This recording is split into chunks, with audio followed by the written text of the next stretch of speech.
leave them kids alone. Good afternoon, ladies and gentlemen. I'm going to talk about education, and the title of my talk was Education without the heart is no education at all, which is a quote from Aristotle, and he was a little bit before the Enlightenment. But when I saw yesterday, when I saw it again, I thought like it's a little bit negative. So I changed it and I made it education with head, heart and hands, because that's actually what we do. And first I want to invite you to read a piece which was written by Shel Silverstein.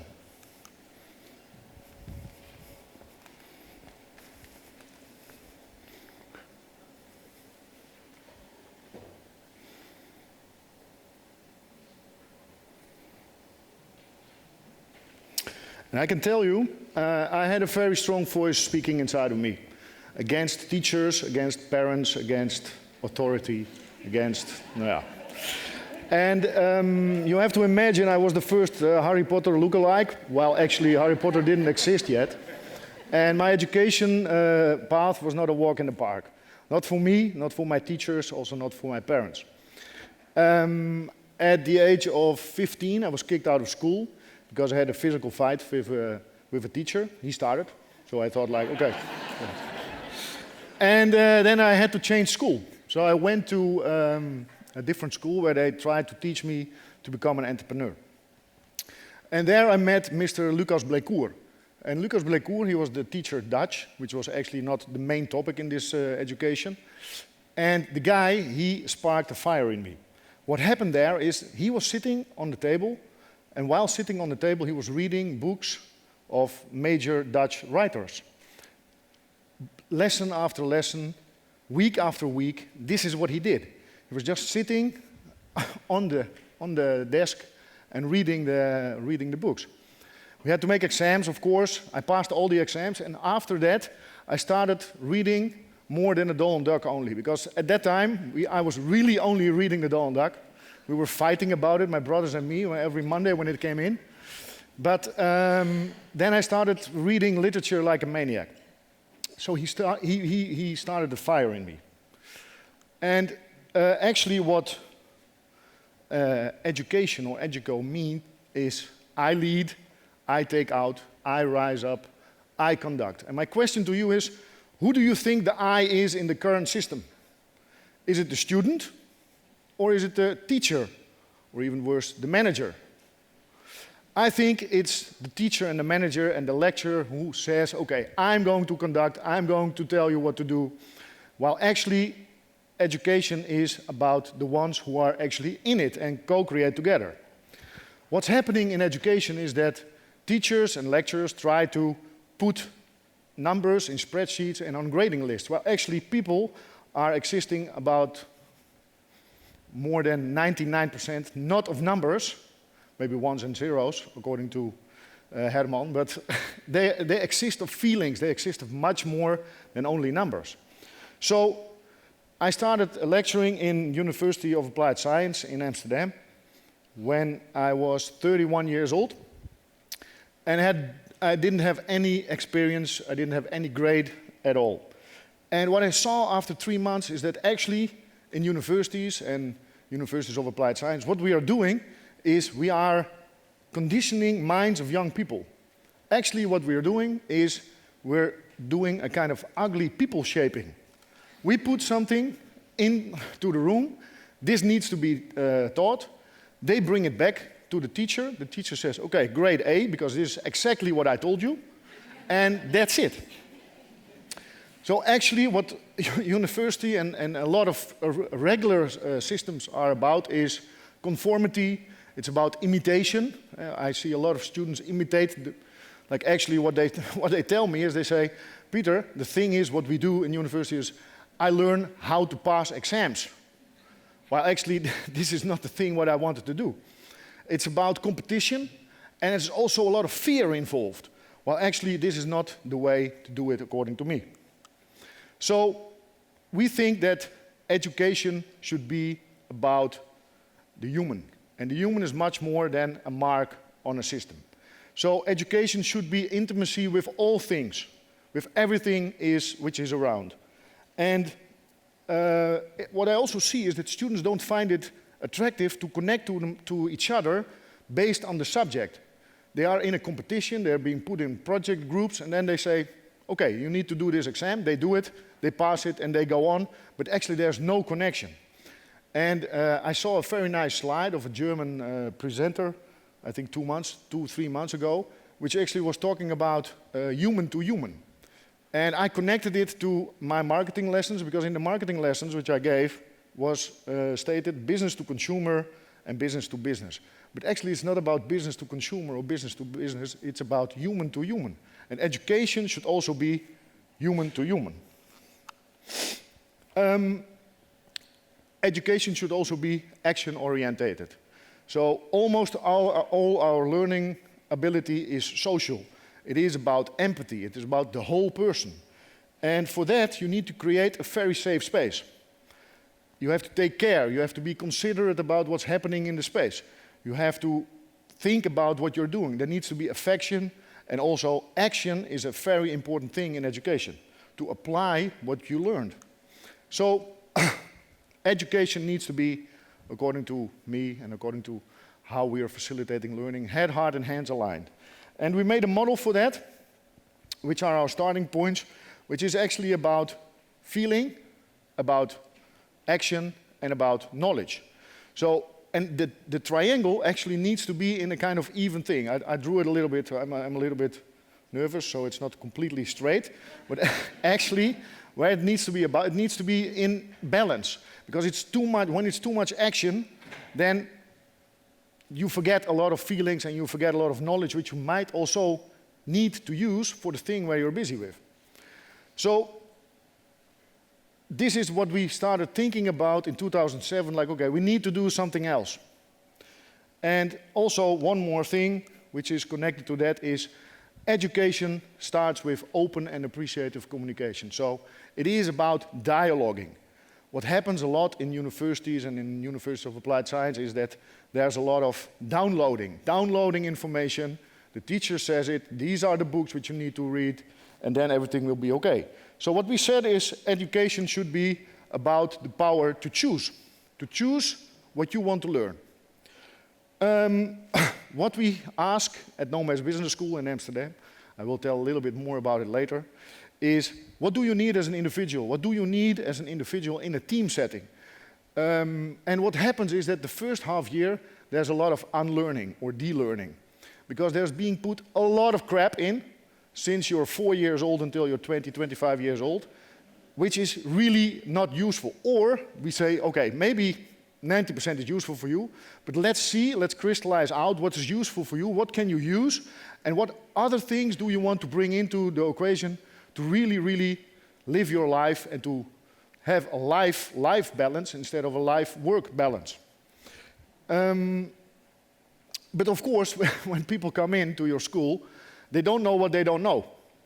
So in the beginning, what we did is we put a white piece of paper, I put it up, said, okay, this is the curriculum of the coming year, are there any questions? And they got a little bit nuts. It's also not good for marketing purposes to tell to students like, no, yeah, we have a white sheet of paper for a year, it costs 7,000 euros, what do you say? So what we do is we make tasters for, let's say, 2.5 months. 2.5 months, because our school is about certain subjects, which I later will tell you. It's about the subject, and the subject we are giving them tasters about how they could approach it for 2.5 months. And after these 2.5 months, we sit together with them and we see, okay, what projects are we working on? We work with big and small companies, but also projects which they put themselves into the world.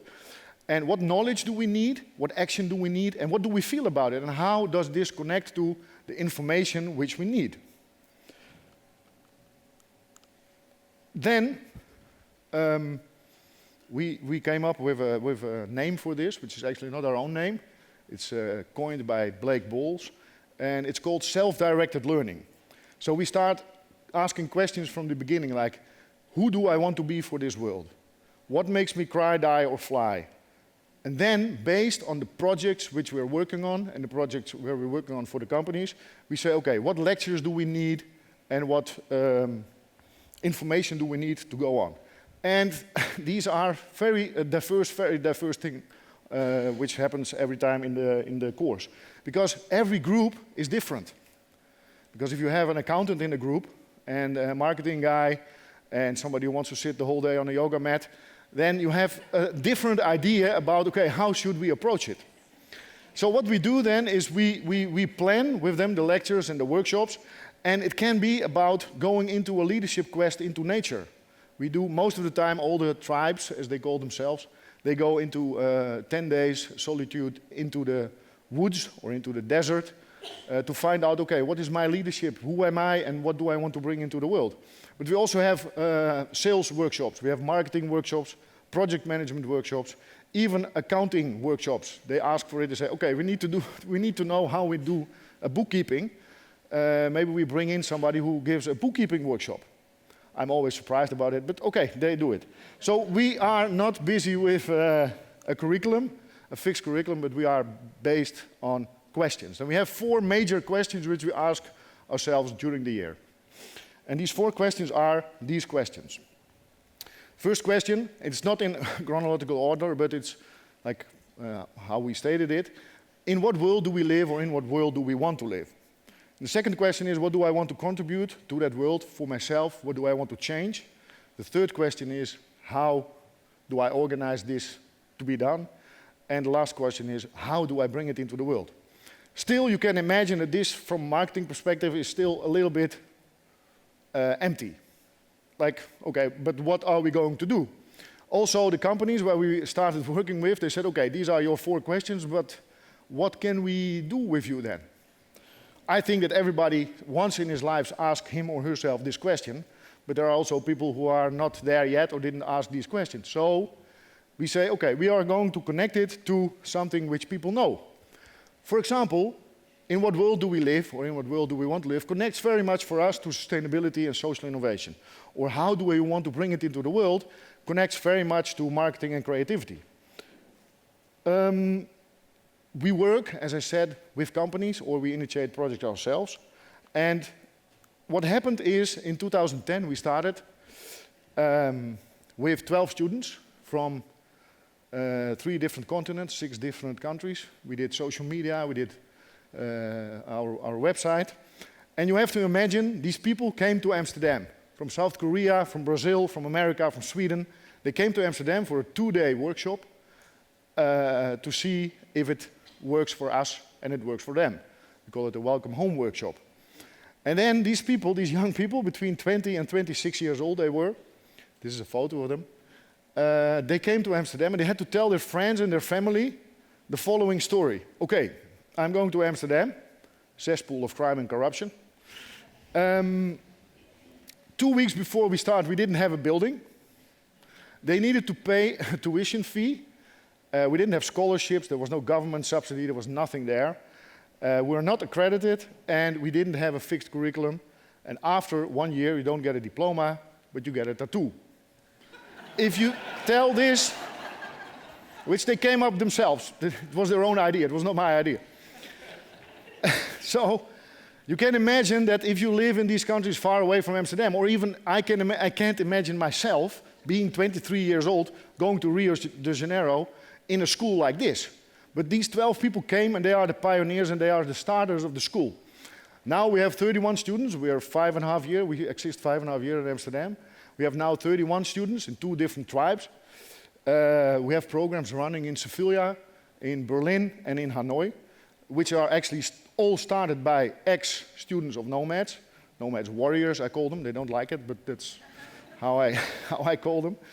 And there's a very strong connection between the tribes. We have 11 tribes now. We have 80 alumni. From the 80 alumni, I know of 60, 65 people that they are all doing what they really like to do in their lives. And what they created in the safe bubble of Nomads, they feel also safe to do this outside of Nomads. And that's something which makes me, of course, very proud. They started calling themselves actually tribes because Seth Godin, who's also a famous TED speaker, he visited us in 2010 because he found out that we were there and he came to give a lecture about marketing. And after that, because he wrote a book about tribes, they called themselves tribes. This is a movie I want to show you.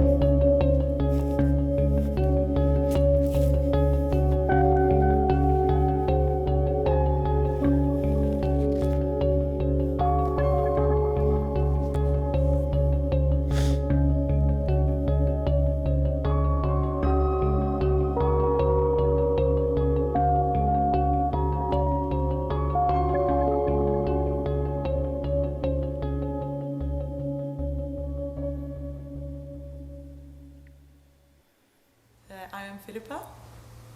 I am from Sweden. I was part of Nomads Tribe 4, so I finished my year in August last year. Yeah, and what are you doing right now? Right now I'm a visual storyteller. I have my own company, Unfold. Basically what I do is I help individuals and companies to come to a deeper understanding of who they are and what their purpose is. And I visualize that and I create like a story around it, or not I, but we create it together. And I make 2D animation videos. I do workshops.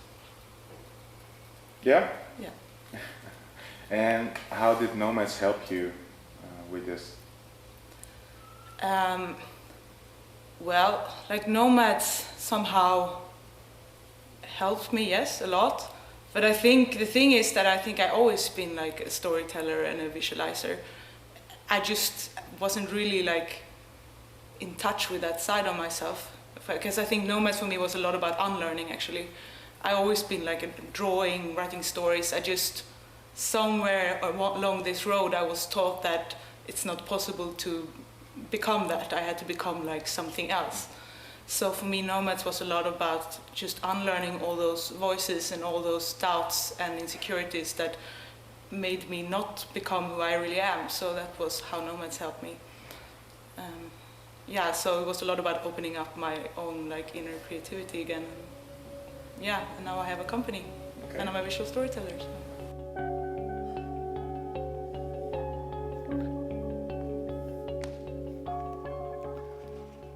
This is a movie which is being made 1.5 years ago, so I didn't make it especially for this TED. We used to interview our students, like after half a year or a year, what they're doing. And she's one of the 14 companies which started out of Nomads. And actually, I thought that this movie really fits to what I tried to say.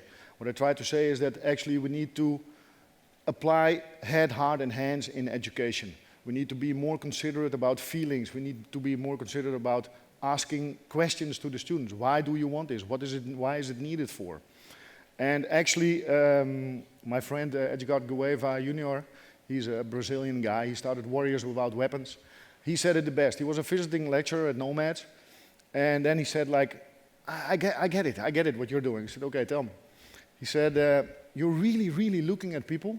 And actually what's happening during their career in education is that there's a lot of mud and a lot of garbage being put on the fire of the people when they start going to school. Because they want to become a firefighter or a businessman or an accountant or whatever. But during the system, during the time that they were in the education, everything is being put on them. And actually this fire for something, it really starts becoming smaller and smaller. And in the end, it's a small coal. And then they come to Nomads. And actually the only thing what you do is to blow in that fire.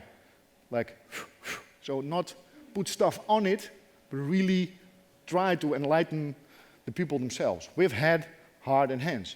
And my invitation today for you is that you do the same thing in your life. Thank you very much.